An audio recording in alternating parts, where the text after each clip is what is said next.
एक बार फिर से आप सभी को हमारे YouTube चैनल में स्वागत है।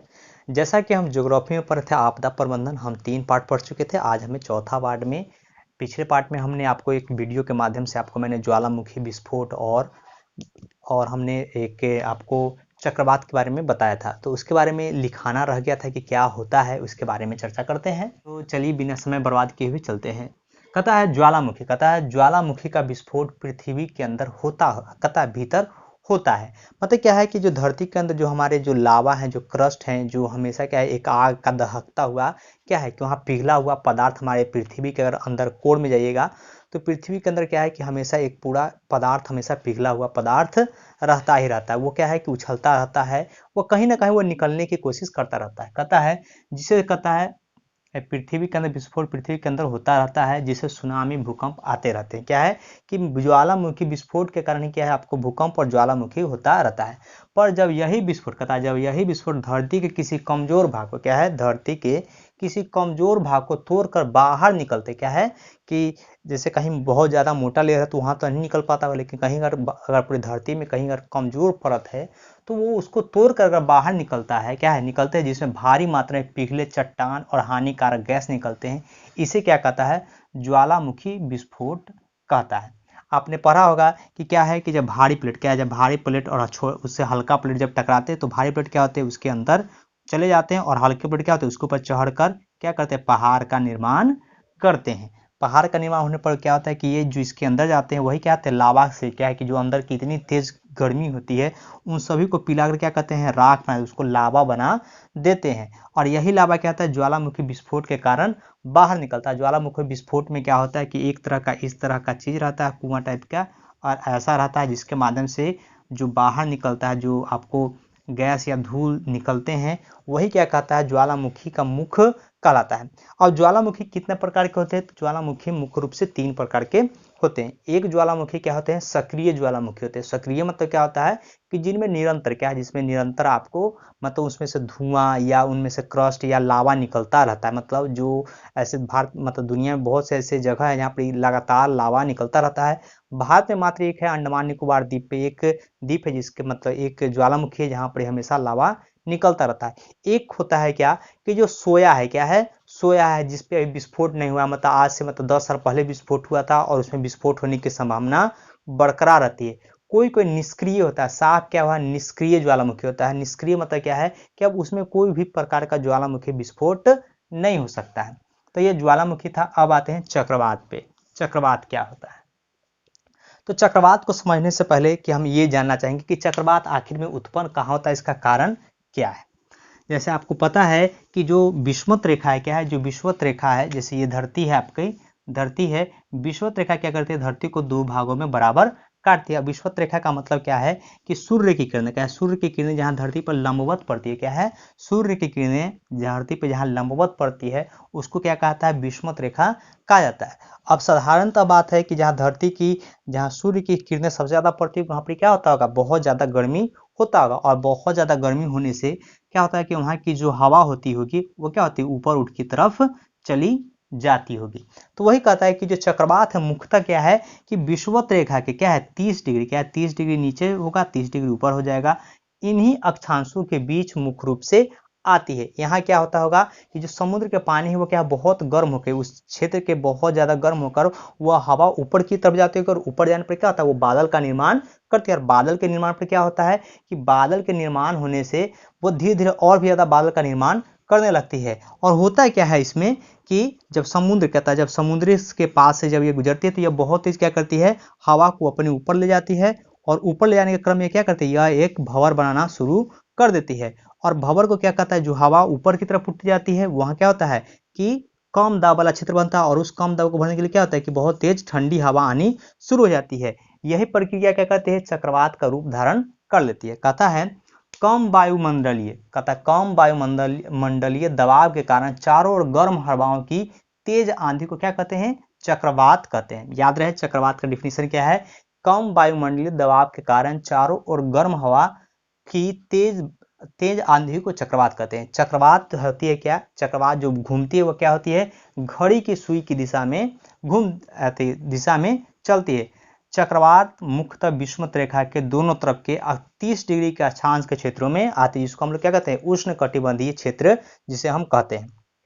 नीचे क्या दिया है, भारत में कहता है, भारत में मुख्यतः पूर्वी भाग के बंगाल के खाड़ी में क्या है, अभी जस्ट हाल फिलहाल में आपको आया था बंगाल खाड़ी में, उससे पहले एक हुदहुद तूफान आया था, नहीं हुदहुद चक्रवात आया था। आप लोग अगर नेट पे सर्च कर लीजिएगा कि चक्रवात का नाम कैसे होता है, तो उसमें क्या होता है कि 30 देश भाग लेते हैं, उसमें अपने अपने नाम देते हैं और हर नाम का एक लेटर बनता है, उसके तहत उनको क्या चक्रवात का नाम दिया जाता है। तो वो आप लोग देख लीजिएगा, नहीं तो उसको बताएंगे तो वो वीडियो थोड़ा लंबा हो जाएगा। कहता है भारत में मुख्य रूप से क्या है, बंगाल की खाड़ी में एकदम पश्चिमी भाग के अरब सागर में बनता है। जिससे भारत अगर देखा जाए, अगर ये है भारत, तो मुख्य रूप से यहाँ चक्रवात और यहाँ चक्रवात में क्या होता है, मुख्य रूप से इन दो जगहों पे क्या सबसे ज्यादा निर्माण होता है। तो यह आपका है ज्वालामुखी और चक्रवात का डिफिनीशन, तो इसको नोट कर लेंगे। इसके आगे हम लोग बढ़ेंगे कि हम लोग को पढ़ना है आपदा प्रबंधन के बारे में, कि आपदा प्रबंधन से हम लोग क्या समझते हैं। अब आगे कहता है, आपका एक सवाल है कि आपदा प्रबंधन क्या है, आपदा प्रबंधन की आवश्यकता क्यों है। यह आपसे सवाल पूछता है कि आपदा प्रबंधन के उद्देश्यों की विवेचना करें। दोनों सवाल आपके लिए इंपॉर्टेंट है कि आपदा प्रबंधन की आवश्यकता क्यों है या आपदा प्रबंधन के उद्देश्य की विवेचना करें। तो समझेंगे कि पहले जो आपदा होती है वह क्या होती है कि वह बड़े पैमाने पर आपके लिए विनाश लेकर आती है, चाहे वह जान माल, वह सब चीज का क्या करती है, बड़े स्तर पर विनाश करती है। क्या करती है, बड़े स्तर पर वो क्या करती है, विनाश करती है। तो कहता है प्राकृतिक आपदाओं के कारण बड़े स्तर पर जान माल का हानि होता है, जिसकी भरपाई में कई वर्ष लग जाते हैं। क्या है, जिसकी भरपाई में कई वर्ष लग जाते हैं, उसको सुधारने में क्या है कि बहुत से वर्ष लग जाते हैं। अतः इसका प्रबंधन करना क्या है, आवश्यक है। जिससे कहता है, जिससे हम विकास के कार्य किया जा सकता है। कि मतलब अगर आपके यहाँ बाढ़ आ जाए, तो बाढ़ आने पे क्या है कि आदमी मतलब बाढ़ के में उसे कैसे निपटा जाए, निपटने के लिए क्या किया जाए, इसको क्या कहता है, प्रबंधन कहता है। आप एक नाम सुने होंगे डीआरएफ, क्या है कि डीआरएफ का नाम सुने होंगे, कि जहाँ पे कभी भूकंप आ जाता है या कभी आपको सुनामी आ गया या कुछ भी ऐसा आ गया, जहाँ पे आप लोग अभी हाल फिलहाल में सुने होंगे जब महाराष्ट्र में जब बहुत बड़ा तूफान रहा था, तो कहा था कि डीआरएफ का टीम वहाँ पे तैनात कर दिया। डीआरएफ मतलब डिजास्टर रिजर्व फोर्स के तहत आता है ये। आपका इनका ये जो काम होता है वो मुख्य रूप से क्या काम होता है कि यह प्राकृतिक आपदाओं से निपटने के लिए क्या करते हैं, तैयार होते हैं। लोगों की कैसे मदद किया जाए, इसके लिए इनका गठन किया जाता है। अब देखिए आपदा प्रबंधन के स्तर क्या है, कि आपदा का प्रबंधन का स्तर किस तरह का है। तो आपदा प्रबंधन का स्तर क्या मुख्य रूप से 4 तरह का होता है। एक होता है राष्ट्रीय स्तर का, राष्ट्रीय स्तर का क्या हो गया आपका, डीआरएफ हो गया। जो डीआरएफ क्या है कि राष्ट्र स्तर का, कि ये केंद्र सरकार के अधीन आते हैं, जिसमें बहुत से संस्थाएं भी काम करती हैं। जो लोग भी चाहते हैं वो उससे जुड़ना चाहें तो जुड़ सकते हैं। वह क्या होती है कि किसी देश में, अगर आपके देश में युद्ध की स्थिति आ गई या आपके देश में कोरोना का स्थिति है, तो इस तरह से पूरे मतलब पूरे भारत में अगर एक कोई कोई आपदा आती है, तो उसके लिए क्या है कि राष्ट्र स्तर की जो राष्ट्रीय स्तर की जो आपदा की जो टीम है वो क्या करती है, आपकी काम करती है। दूसरा कहता है राज्य स्तर, जैसे किसी राज्य में किसी खास है, जैसे पश्चिम बंगाल में यहाँ पे चक्रवात आया, तो वो क्या है कि पश्चिम बंगाल अपना क्या है कि अपना प्रबंधन के लिए कार्य करती है। इसके लिए अलग अलग से पैसा मिलता है सरकार की तरफ से। फिर आता है प्रखंड स्तर का, जैसे आपके कोई जिला आपके प्रखंड के स्तर पर कोई आपदा आता है तो उससे निपटने के लिए अपना टीम होता है। फिर गांव स्तर से, अगर गांव में कभी आपको आग लगी हो गई तो इससे भी निपटने के लिए क्या होता है, टीम होता है। तो यह आपके आपदा प्रबंधन का इस तरह का है। इसके आगे हम लोग जानेंगे बाढ़ के दुष्प्रभाव, बाढ़ के बचाव के बारे में। आपका अगला जो कहता है कि बाढ़ के दुष्परिणाम या हानि, आपके लिए एग्जाम में ये भी इंपॉर्टेंट है आपका, कि बाढ़ के दुष्परिणाम या हानि क्या है। ये दोनों आपसे आपका ये भी दोनों क्या है आपका इंपॉर्टेंट है। तो देखते हैं, पहला चीज कहता है कि बाढ़ आने पे सबसे बड़ा जो दुष्परिणाम है, जो सबसे बड़ा चीज का नुकसान होता है वो क्या है, जान माल की हानि होती है। मतलब धन जायदाद, मतलब आदमी की भी मृत्यु होती है और पैसे की भी क्या होती है, बर्बादी हो जाती है। फसल की बर्बादी, जो खेतों में फसल होते हैं वो क्या होते हैं कि बाढ़ के समय वो पूर्ण रूप से कहते हैं बाढ़ में डूब जाते हैं, जिनके कारण क्या होता है, फसल की बर्बादी हो जाती है। परिवहन मार्ग का अवरुद्ध होना, जब बाढ़ आता है तो उसमें क्या होता है कि हमारे आसपास के जो बहुत सारे राजमार्ग होते हैं या जो एक स्थान से दूसरे स्थान जाने वाले मार्ग होते हैं, वो क्या होते हैं, बाढ़ के दौरान क्या होते हैं कि वह रास्ते पानी में बह जाते हैं, जिनके कारण क्या होता है कि रास्ता अवरुद्ध हो जाता है, परिवहन की सुविधा क्या होती है, लचर हो जाती है। तो यह भी क्या है, बाढ़ का ही दुष्परिणाम है। कहता है अनेक बीमारी फैलने की आशंका, क्या है, अनेकों बीमारी मतलब बहुत सा, हैजा, कालाजार, डेंगू, यह सब बीमारी फैलने की क्या होती है, आशंका होती है। एक और चीज भी है कि जहरीले जीव जंतु, क्या है, जहरीले जीव जंतु का घर में आने की संभावना क्या होती है, ज्यादा हो जाती है। तो यह भी क्या है, ये हानि है। अब कहता है बाढ़ से बचाव के उपाय क्या है। बाढ़ से बचाव के पहला अगर देखा जाए तो उपाय क्या है कि सरकार के जो दिशा निर्देश है उनका पालन करना होता है। कि हमेशा क्या, जो सूचना मिलती रहती है उनसे भी क्या होता है, जो सूचना मिलती है उस पर हमेशा ध्यान देना चाहिए। लेकिन बहुत सी जगहों पे क्या है कि वो उतना सुविधा उपलब्ध नहीं होता है। तो सबसे पहला जो सबसे कारगर उपाय होता है बाढ़ से बचने के लिए, तो कहता है बांध एवं तटबंधों का निर्माण कराना है। क्या है कि बाढ़ आने से पहले क्या होता है कि तटबंध या बांध का निर्माण कराया जाता है, जिससे क्या होता है कि वर्षा जो बाढ़ का जो पानी है वो वहीं पे रुक जाए। दूसरा जो सबसे बड़ा इंपॉर्टेंट है कि नदी तट से, जो नदी तट है उनसे 250 मीटर दूर घर का निर्माण कराना चाहिए। क्या करना चाहिए कि जो जो नदी है उनसे दूर घर पे क्या होना चाहिए, निर्माण होना चाहिए। कहता है बाढ़ आने पर, कहता है बाढ़ आने की संभावना होने पर किसी ऊंची जगह पर चले जाना चाहिए। कि जब बाढ़ आता हो तो उसमें क्या होना चाहिए कि कोई ऊंचा स्थान है, जो गांव का कोई जो ऊंचा स्थान, वहां पे चला जाना चाहिए। कहता है आवश्यक दवाओं का छिड़काव करना। क्या है कि बाढ़ के समय क्या होता है कि आवश्यक दवाओं, जैसे जब बाढ़ आएगा तो आपको बीमारी भी होगा, लेकिन जब बाढ़ चला जाएगा तो उसमें भी क्या होना चाहिए, आपके पास अच्छा खासा दवा होना चाहिए। आपको भी कहता है कि जहाँ पे आप जाइएगा जो पानी होता है उसमें क्या है, फिटकी डालकर उबाल कर उसको पीना चाहिए, क्योंकि उस समय क्या होता है कि बहुत सारी बीमारी होने की संभावना रहती है। कहता है स्तंभों पर मकान का निर्माण करना। स्तंभों मतलब क्या है कि पिलर पर, क्या है कि घर के नीचे कुछ ऐसा आपका जो घर बनता है, ठीक है, अगर आप ऐसा घर आप बनाते हैं तो उसके नीचे क्या होना चाहिए, पिलर होना चाहिए। मतलब पील स्तंभ, क्योंकि अगर वर्षा का पानी है तो आपके इसी में पानी रह जाए, बाढ़ इसमें रह जाए, आपके घर में पानी न घुसे। तो यह क्या है, बाढ़ के दुष्परिणाम है और बाढ़ से बचाव के उपाय, इसको नोट कर लेंगे। अब एक और भी पॉइंट कहता है बाढ़ से लाभ क्या है।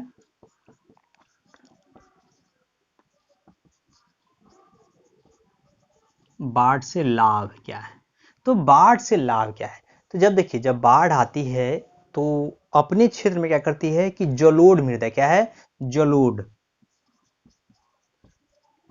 जलोढ़ मृदा की परत बैठा क्या बिछाकर चली जाती है, जिसके कारण क्या होता है कि उस जगह पे बहुत ही अधिक उपजाऊ भूमि को क्या कहते हैं, वो छोड़कर जाती है।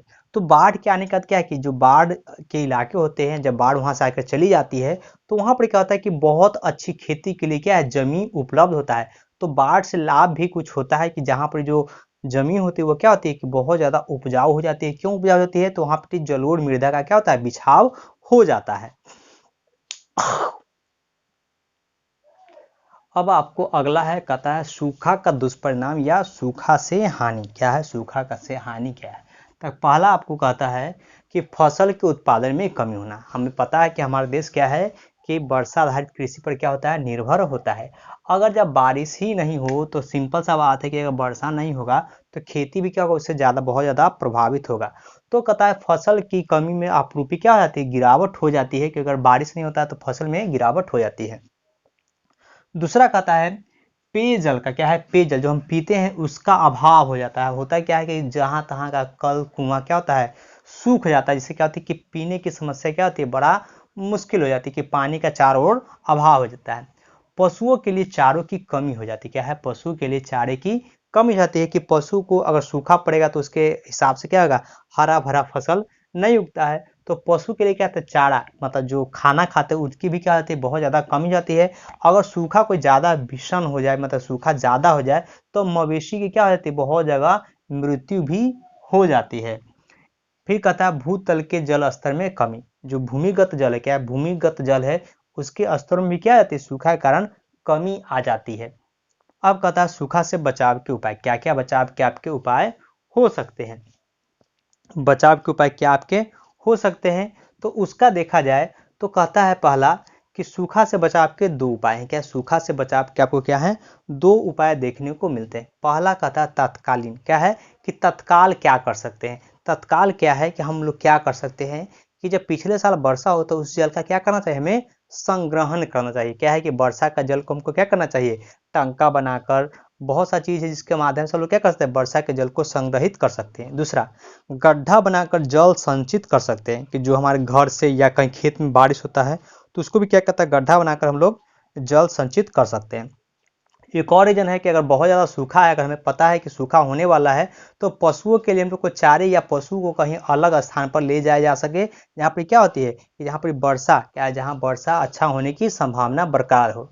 तीसरा कहता है भूतल के जल को, क्या कहता है, भूतल के जल को निकालने के लिए कहता है, भूतल के जल को निकालने के लिए बोरिंग कराना चाहिए या ट्यूबवेल का क्या होना चाहिए, इस्तेमाल करना चाहिए। कि अगर पानी का स्तर बहुत नीचे चला गया है तो हम लोग ट्यूबवेल का इस्तेमाल कर क्या कर सकते हैं, उसकी पानी को निकाल सकते हैं। अब कहता है दीर्घकालीन योजना, कि ये तो रहा अल्पकालीन के, ये तुरंत के लिए क्या है, यह तुरंत के लिए है, लेकिन दीर्घकालीन के लिए अगर हम सूखा से बचना चाहते हैं तो उसके लिए क्या योजना होना चाहिए।